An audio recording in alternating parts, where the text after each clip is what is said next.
When the Second World War ended, peace didn't follow for all. The battle to shape new, independent futures for the nations of empire was about to begin. In October 2025, RWM opened a new exhibition revealing how fierce battles for freedom reshaped Britain, its former colonies, and the world we live in today. One of the earliest and most intense was the Malayan Emergency, a brutal counter-insurgency campaign which spanned over a decade. The Malayan Emergency is the name that we give to an armed conflict which lasted from the middle of 1948 through until 1960. Now, this conflict pitted the forces of the Malayan National Liberation Army, which was the armed wing of the Malayan Communist Party, against the colonial security services in Malaya, who were aided by troops from the UK and the wider British Commonwealth and Empire.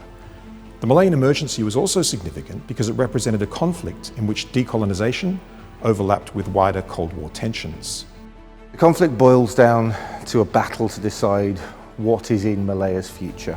Does Malaya continue to be a really important economic resource that can be drawn on by Britain? Or is Malaya going to have a very different future, a communist future? The conflict in Malaya has many layers, but of course at the centre of it all is the stories of the people who were simply caught between two sides. For over 2 centuries, Britain held colonial influence over Malaya to secure trade routes and key ports around Southeast Asia. Malaya ultimately became crucial to the British Empire in 2 key ways, the first being economic and the second strategic. The resources of rubber and tin were vital for the British Empire, both in peacetime and wartime.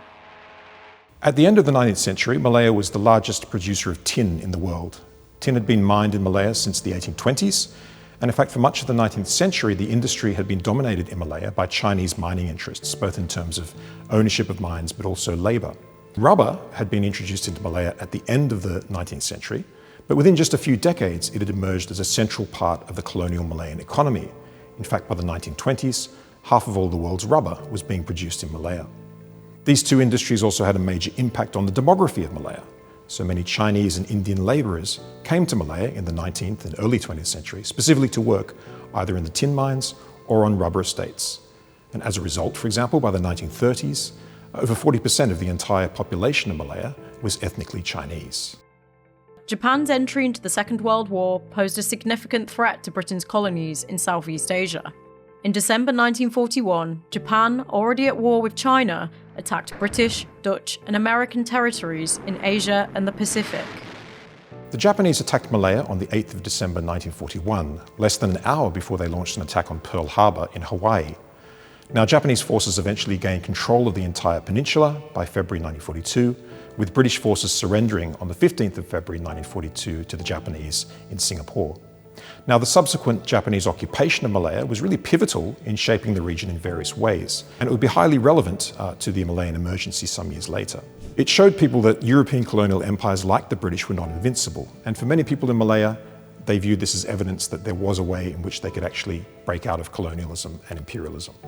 Japanese occupation of Malaya was brutal, which is one of the reasons why there was a great deal of resistance to Japanese occupation. And one of the key resistance groups fighting the Japanese occupation was known as the Malayan People's Anti-Japanese Army. This flag was flown by a unit of the Malayan People's Anti-Japanese Army, and that's what the characters on here show. Japan surrendered in 1945, returning control to the British Empire, but the years under Japanese occupation had left deep scars. When Britain reasserted control after the war, it faced a changed Malaya. The people were politically awakened, socially fractured, and increasingly vocal. Britain introduced the Malayan Union in 1946. The Malayan Union was a scheme for a post-colonial Malaya that was devised by the British during the war years as a means of rationalising or streamlining colonial administration of Malaya. Prior to the war, Malaya had been made up of the federated Malay states, the unfederated Malay states, and the Straits settlements, which comprised Malacca, Penang, and Singapore. Under the Malayan Union scheme, the federated Malay states, the unfederated Malay states, as well as Penang and Malacca, would be put together as a single colonial entity known as the Malayan Union, while Singapore would basically exist as a separate colonial entity. That was not the most controversial aspect of the Malayan Union, however. What was really controversial about this scheme was the issue of citizenship. Now, under the Malayan Union scheme, citizenship for people of all ethnic groups would become much easier as long as one could prove that one had been in Malaya for a certain number of years, that one could speak either English or Malay, and as long as one could actually swear allegiance to Malaya. Many Malay nationalists opposed the Malayan Union scheme, mainly because they opposed the notion that non-Malay communities, such as the Chinese and Indians, would have the same rights as Malay citizens in a future Malaya. Now, it was also opposed, however, by groups such as the Malayan Communist Party, who believed that the Malayan Union scheme did not go far enough in granting citizenship. As a result of the anti-Malayan Union campaign, which included civil disobedience and boycotts, the scheme ultimately failed.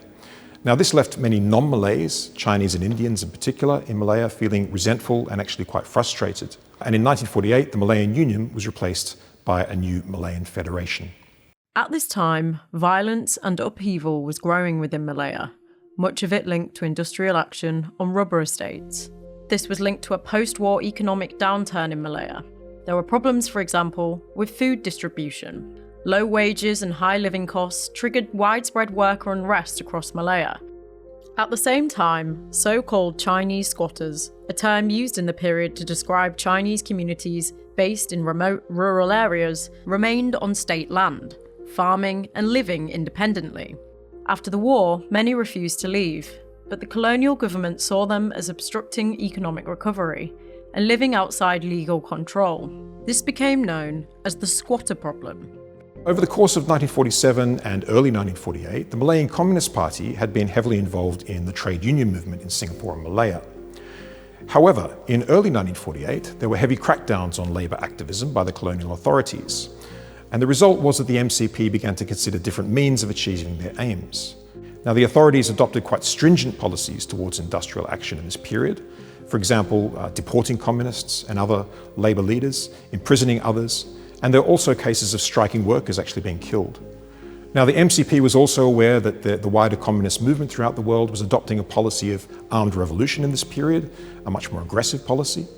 Now, as a result, the MCP decided in March 1948 to adopt armed resistance as their new policy, often associated with labour activism in places like rubber estates. The rubber and tin industries in Malaya were largely owned by British interests.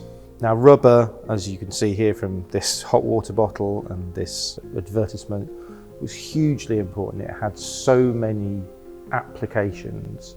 The MNLA targeted these industries in several key ways. They would sabotage rubber plantations, but they could also intimidate or threaten the people working in plantations. So they used different methods to really attack what for Britain was absolutely vital to its post-war recovery. A state of emergency was declared across Malaya on the 18th of June 1948, triggered by the killing of 3 European plantation managers by communist guerrillas in Perak. Though the communist violence had already claimed many Asian lives, it was this attack that prompted the colonial authorities to act. Initially, the backbone of the Malayan National Liberation Army was made up of veteran members of the Malayan People's Anti-Japanese Army, otherwise known as the MPAJA, who had fought the Japanese occupation. Even Chin Peng, leader of the Communist Party, had been decorated with an OBE by the British for his role in that fight. After the war, the MPAJA never fully disarmed, giving the MNLA a ready stockpile of weapons when the emergency broke out.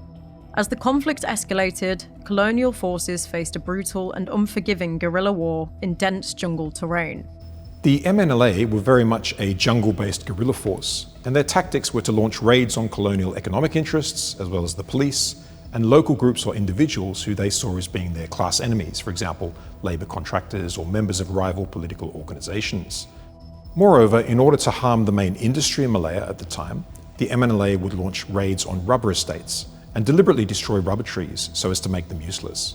So industrial sabotage was a common tactic. They also attacked infrastructure in order to disrupt transport and communications. This included attacks on railway lines, on roads, bridges, power lines. In some cases, they even burned down entire villages when local residents refused to help them or follow communist orders.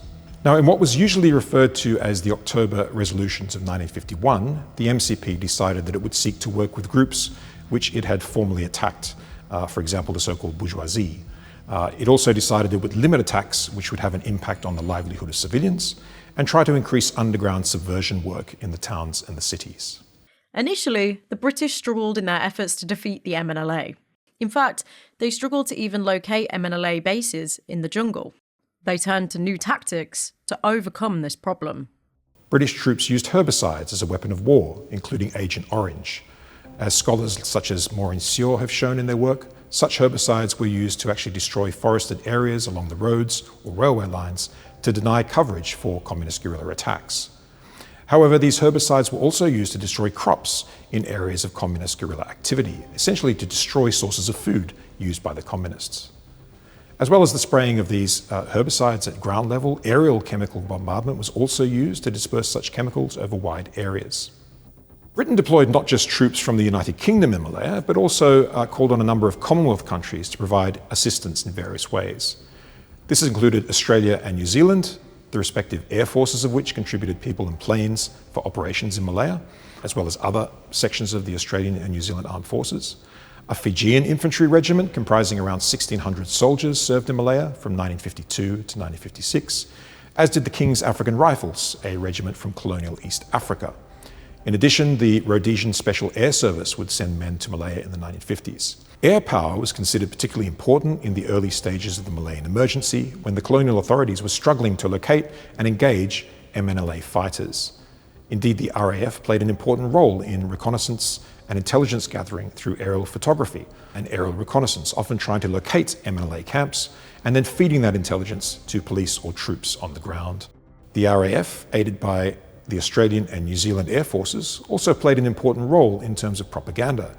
They actually broadcast propaganda in various languages from aircraft, setting up loudspeakers on helicopters or other aircraft and flying over the jungle to try and persuade MNLA fighters to surrender.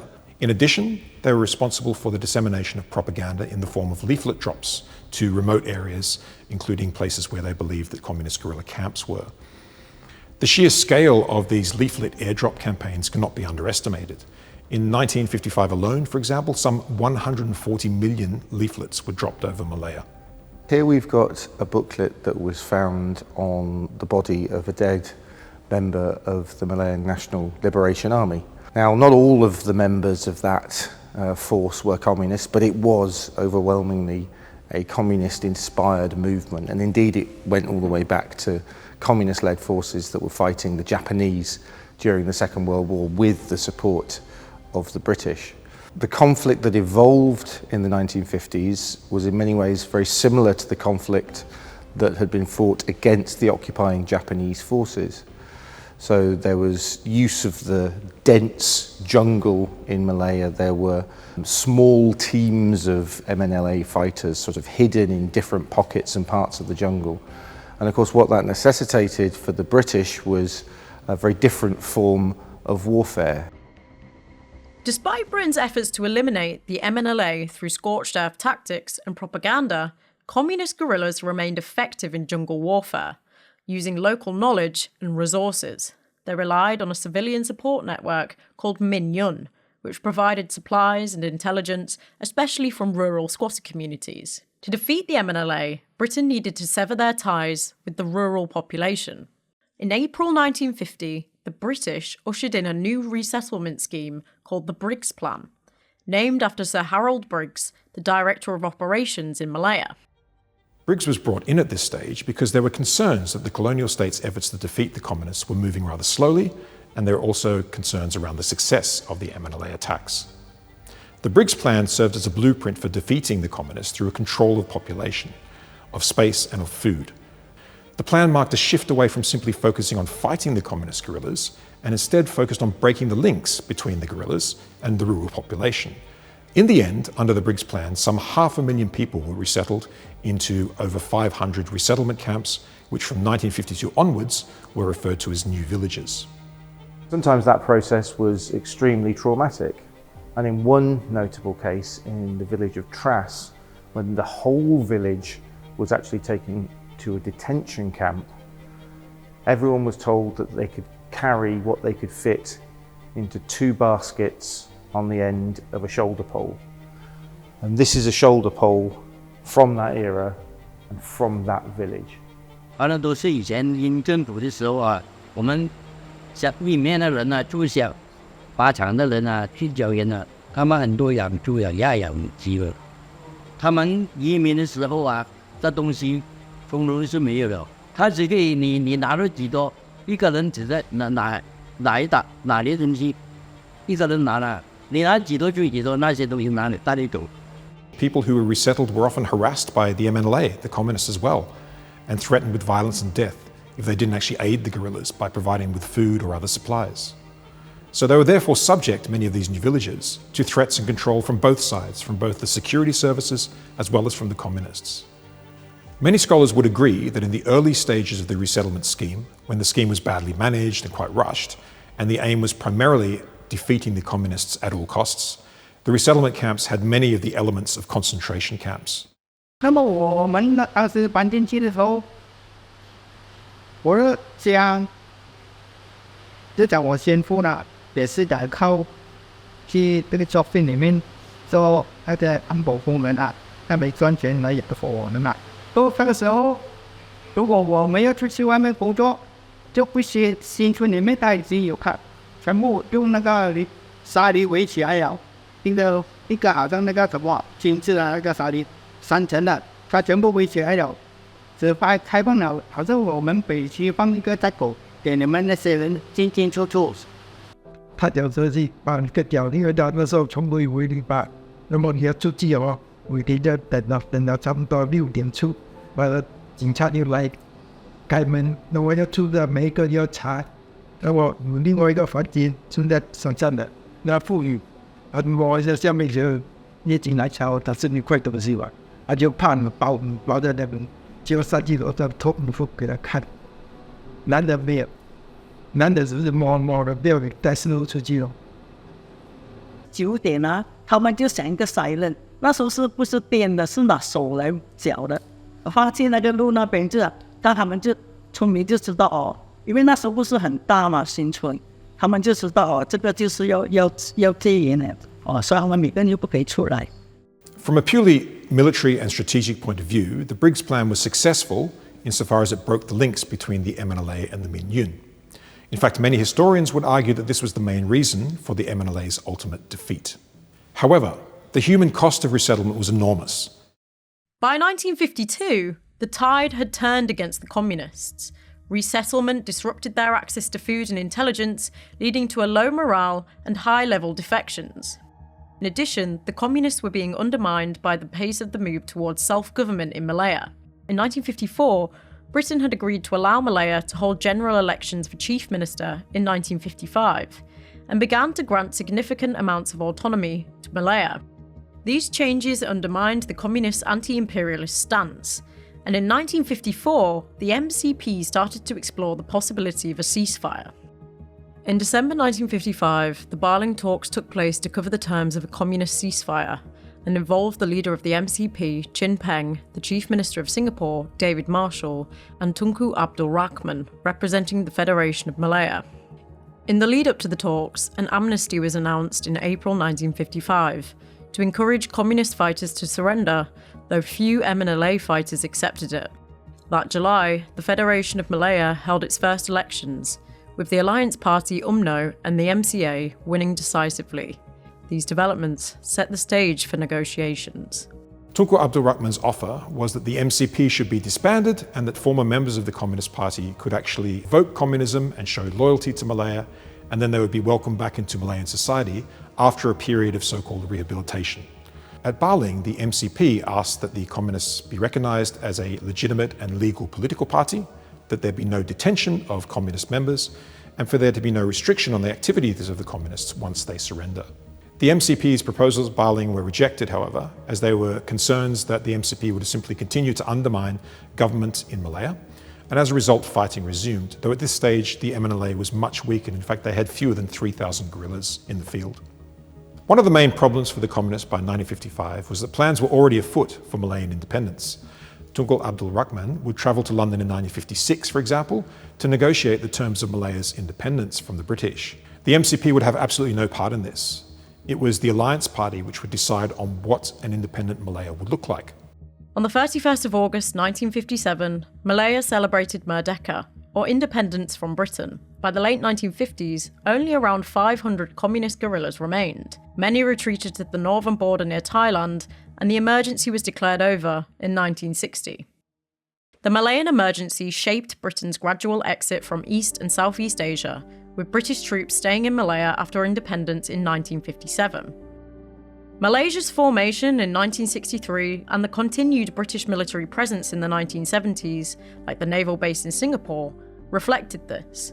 British rule in Hong Kong also lasted until 1997. Today, the remembrance and the legacy of the Malayan Emergency remains complex. For a conflict that lasts over 10 years, it's surprising how few people have really heard of many of the key aspects of the Malayan Emergency, and indeed the other emergencies that were fought simultaneously by the British. But by understanding the way the colonial state responds in Malaya, we can understand a little bit more about how Malaysia developed as a country. We can understand a little bit more about those tactics and strategies that get baked into the way the British Armed Forces operate in Northern Ireland, in Afghanistan. So in the end, the legacy is very, very complicated. In Malaysia today, the emergency is certainly still remembered officially in monuments and other sites of commemoration. However, increasingly commemoration of certain aspects of the emergency are being taken up by local communities themselves, as well as NGOs and local scholars in Malaysia. And I think this is most noticeable in the case of the new villages. Many of the new villages, which were created under the Briggs Plan, still exist today as communities. And there's a really vibrant movement today for people living in these villages to try and better understand the experience that they and their ancestors went through. The Malayan Emergency serves as a pivotal chapter in the history of post-colonial Southeast Asia. Its end marked not only the defeat of insurgency, but the beginning of Malaysia's path towards self-determination and nationhood.